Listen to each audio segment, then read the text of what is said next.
All right, what's up, y'all? Just getting out the shower here. For those who are just tuning in to the channel, I've been documenting my recovery from a torn left Achilles. So, some of my nightly routine include, of course, showering. Like I mentioned in one of my earlier videos, luckily I have a seated shower, so that helps out a lot, although I don't use it too often. I'm able to balance on one foot, sit for a little bit when I get tired balancing, and get back up and essentially maneuver through my shower that way. So I just got out the shower, getting dressed for bed, at least for Monday night football or Sunday night football. Today is actually the 1st of January, so Happy New Year's to everyone. Um, so the Achilles tear, it's weird because if I tore one Achilles, is it a Achilles tear or is it still Achilles? Because Achilles to me sounds plural, but it was only one injury. I guess we'll stick with Achilles since that's the proper medical term. But so I tore my Achilles on December 22nd, and I'll explain to you what I do here when I get out the shower. Let me lower the camera here a bit. So every time I get out the shower, obviously I go about putting lotion on, which I've already done. I typically don't like wearing long pants, especially during this period of recovery. The reason why that is because obviously my pant leg is tucked into the boot, and for some reason that feels weird to me. Or I guess since I'm still in the super early stages, I'm really uneasy about it, I guess is the best way to put it. But first thing I do is I put lotion on, which I've already done. And I went to Walmart and bought some real comfortable socks that I don't care about. And what I've done with these socks, as you guys can see, I've actually cut slightly. So did that with just simply a pair of scissors. So I cut it like right in the middle. The reason why that is because my feet has been swelling up big time. And so me cutting my socks, even if my feet is not swollen at the time that I'm putting my socks on, as it swells during the evening, during the night, or just during the course of the day, I've already given myself breathing room with the cut socks here. Like I said, these are just some socks that I purchased from Walmart. They're super, super comfortable. Socks that I also know that I'm not necessarily going to care about down the line. So even if, after the injury, I'll be all right with just throwing away these ankle socks. So that's pretty much what I do. So I cut out, slice the socks a bit, which now gives me breathing room. I find myself only taking the boot off once a day, and that once a day is when I'm actually getting in and out the shower. So I actually bought a cover or a wrap, one of those tight suction plastic wraps that they actually make for these types of injuries. I've tried it. I bought it from Amazon. I think I paid like $30 for it or so. I've tried it. I don't really like it too much. And I guess it also ties into why I don't like wearing long pants, because if I had short pants on, I could really just take it off, put on the leg covering without ever taking the boot off, whereas long pants, I have to take the boot off anyway, so it wouldn't make sense to put it back on just to put a covering over the boot just to take a shower. So I just kind of take a shower without the boot on. So one thing that my doctor did is he actually took a few block pieces. I don't know if you guys can see here. But there are a few block pieces. Let me actually enhance the lighting so you guys can see. So there are actually a few block pieces down there. That way, when I'm actually putting my feet into the boot, it's on an arch instead of like straightforward. The reason why that is he recommend keeping it on the arch for the first 6 weeks so the Achilles can connect, which is actually the point of me actually making this video. So here we are. Like I said, this injury took place on December 22nd. It's January 1st, so we're looking at 9 or 10 days, depending on how you're counting, since the injury. And maybe I'm just excited, or maybe I'm just bad at reading the room. But I almost feel as if the Achilles has already connected itself. I'm not putting any pressure on it, but what I am comparing it to is how it felt when it initially tore. I've had it on that angle as recommended, like I said, for about 9-10 days now. I feel like it's already connected. I'm not taking any chances on, taking any steps. One of the things that my doctor did explain to me is that physical therapy starts at week 6. So at the time, I was just more so wanting to get in and out that hospital office or that doctor's office. So I didn't really care to ask the necessary questions, which I kind of regret. But I have a follow-up appointment with him on the 13th, so I'll be able to ask all the questions that have come to mind since. Some of the questions that I want to ask is, at what point will I actually be walking in the boot versus my primary forms of transportation now, which is, as you can see, like a knee scooter in and around the house, and crutches when I'm traveling, which I've actually shown you guys in some of the previous videos that I've uploaded. So here I am, just essentially sliding my feet in. I always do this super gently for obvious reasons. Last thing I want to do is rupture or manipulate the healing process that has already taken place and experience setbacks. So you guys can kind of see firsthand why I don't like wearing long pants when I'm doing this, but I am a long pants guy. Long pants is comfortable for me. Because since I won't see my feet until tomorrow, I'll turn here so you guys can see. Since I won't see my feet until tomorrow, I'm trying to essentially tuck in the pants as comfortably as possible, just so it can lock itself into place. So another thing that I've done is I put padding right on I guess the front of my ankle here. The reason why that is as I strap this on, sometimes the strap can like bleed through there and essentially scar my skin, which I don't typically like.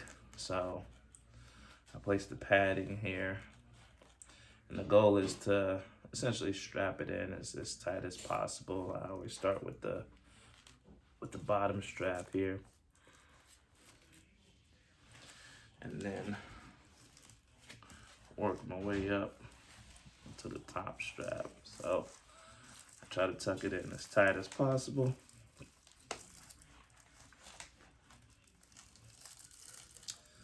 Pull this over as far as I can and essentially lock it into place. So for the most part, it's sealed in place. This right here is kind of like a pump. I don't use this too often, but sometimes when I find myself using it is because I can feel that my feet were swollen at some point, and the swelling goes down throughout the day, and now the boot feels loose. So instead of unwrapping it or unstrapping it, just to restrap it, what I do is I'll just pump it up, which puts some air in those loose areas, which I'll actually quickly show you where those air pockets are. So these are the air pockets inside the boot. I don't know if you guys can see, but these are the air pockets in the heel and towards the ankle area. You also have some air pockets down there. So hopefully you guys were able to see. And if I ever need to release the air, there's a button here that I can simply press to release the air, which feels pretty cool once my feet is strapped in, because you can feel the air slightly releasing itself, almost like a slow fart. Anybody who's needed to fart knows how good that feels. Like a slow fart, needed to fart, but there's too much company around. You just let out one slow and deadly. And everybody know the quiet farts be the most deadly as far as like stench is concerned. I don't know how we got on that topic, but that's what that is. So now that I have it in place, I'm essentially just strapping it. Try not to go too tight on the straps. I really just kind of buckle it in. The reason why I'm not going too tight on the strap is because I'm already tight enough with how I locked it in place. So no need to go too tight on the strap. And especially with this third strap right here, since this third strap actually covers my heel / Achilles area, I'm super intentional about being light on that strap, because I don't want that to put too much pressure on my heel as my Achilles is healing. This is the strap that I was referring to. As you guys could see, if I didn't have this here, this strap would essentially fall right in here. So, cool. So that's that. That's me locking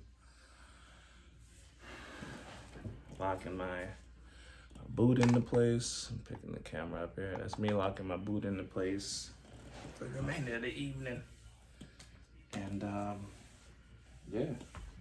So pretty much I'm good until tomorrow.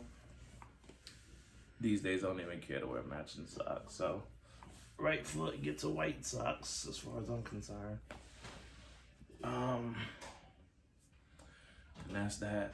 So like I said, getting ready for Sunday night football and then getting ready for bed. But it's me strapping on the boot. That's me hoping and wishing that my Achilles have already connected.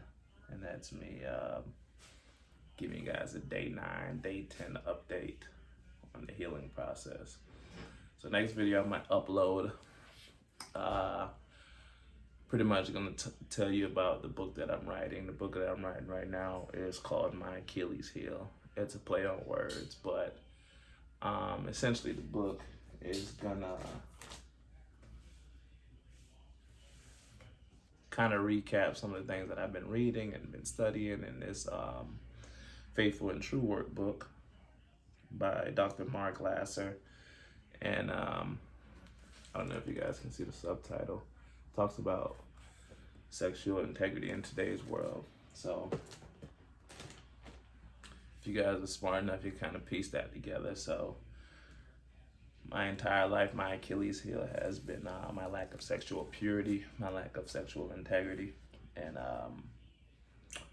in November, I made a commitment to myself to buckle down or really surrender I don't want to use the word buckle down, but I guess surrender is something that I've been feeling the tug in my heart for a while. Um, so I surrendered to the calling at the end of November and went a 30-day period, um, remaining sexually pure. And that's in all form, whether that be communication with people, that's in not having sex, or any form of sexual activity. That's really just sexual purity. And yeah, so between the end of November and December, I told myself that I was gonna go 30 days without doing anything, and remaining sexually pure. And my 30 days ended on the day that I tore my Achilles. So a non-believer would say something like, "Man, that's crazy." But a believer, who I am, a believer in Jesus Christ, would say, "That's God still wanting to work in me," right? So I've been sensitive to that calling. And one of the first things that I did when I actually tore my Achilles, I laughed, I smiled, and I worshiped because I made it to my car. I made it to my car. I'm getting sick, my throat here. Whew. I made it to my car, and I worshiped. One of the reasons why I did that is because at 29, at this stage of my life and this stage of my faith walk, I recognize when there's a true work of God operating in my life, and I'm intentional about always being sensitive to that. So I was just excited because those who read the word, really indulge in the word, understand the word, understand that God will never tempt you above and beyond what you are able to um, to endure. And oftentimes when we talk about downfalls in our life, we always refer to, um, Paul and the thorn in his side, which I believe is 2 Corinthians 12. Um, it's a beautiful story, so if anybody has never read it, I would definitely encourage that you read it. 2 Corinthians 12, if I'm not mistaken, is the story in which he talks about that. I'm no preacher. I'm no advocate for a particular church or anything like that. I'm just a believer in Jesus Christ, and I understand how pivotal he has been in my life.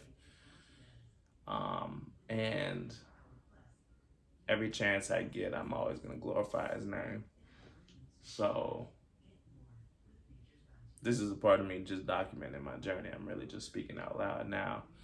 But yeah, he's been good to me. So I'll introduce some of the things that he brought me out of and through during in due time during this channel. But going back to the story of Paul, the most beautiful thing about that story, or what stands out to me the most when we read about having a thorn in his side, is at the end of that, at the end of those set of verses, he talked about pleading to the Lord 3 different times. He introduced the verse by saying that he could brag, or he should brag, based on what God has shown him, visions and stuff like that, and pretty much how God has used him to work through them. Yet God has given him a thorn in the flesh. I've read all kinds of things trying to understand what this thorn in the flesh was for Paul, And Paul is a big person, big deal. I mean, aside from Jesus himself, some may argue Paul um, maybe one of the most important individuals in the Bible. Top two, top three, depending on, where you place Abraham and and Moses. But some may argue that Paul is top two most important characters in the Bible. But he never reveals what this thorn was, which I think is the most beautiful thing about the story, because when you don't have insight, it could lead us to do one of two things. It could lead us unsatisfied, or it could lead us to be rejoiceful. Unsatisfied being, man, this is a boring story. Why introduce this without bringing context to it? Rejoiceful is like, well, I'm glad there's no context to it because now I can plug myself in. Because oftentimes we limit goodness and the grace of God based on what we think he can do in our lives. Although we see great things in other people's lives, sometimes we feel like we're not worthy.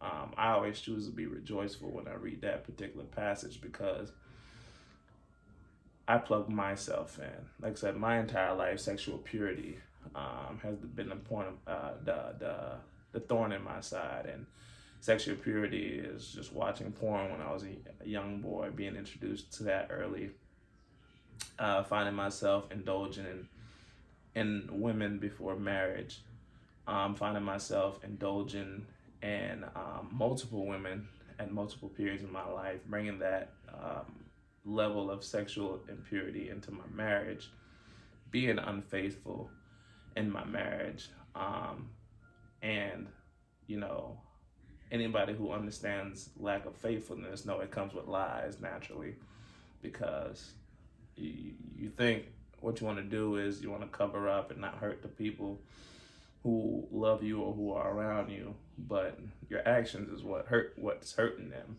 So you making up lies and making up stories to cover up your actions, doesn't hurt them any less. So I'll introduce that and that cycle in my next video. But yeah, so that was the thorn in the side, and like I said, I'm so happy that he never actually revealed it, or it never has been revealed what Paul's thorn was, because I could plug my thorn in, and you guys could do the same. For some people, man, I'm sick. For some people, that thorn could be gambling for them. It could be it could be lying. It could be anything. Drinking. It could be anything. That thorn could be anything. But I know one of the things that you have to do is first be honest with yourself. Be honest with yourself, because God cannot work through you if you're not honest, and be honest with the people that you love, which is one of the things that I've more recently done. So I'll introduce that, talk about my journey, and go from there. So I'll tune in with you guys next time. Happy New Year's. Y'all enjoy your day.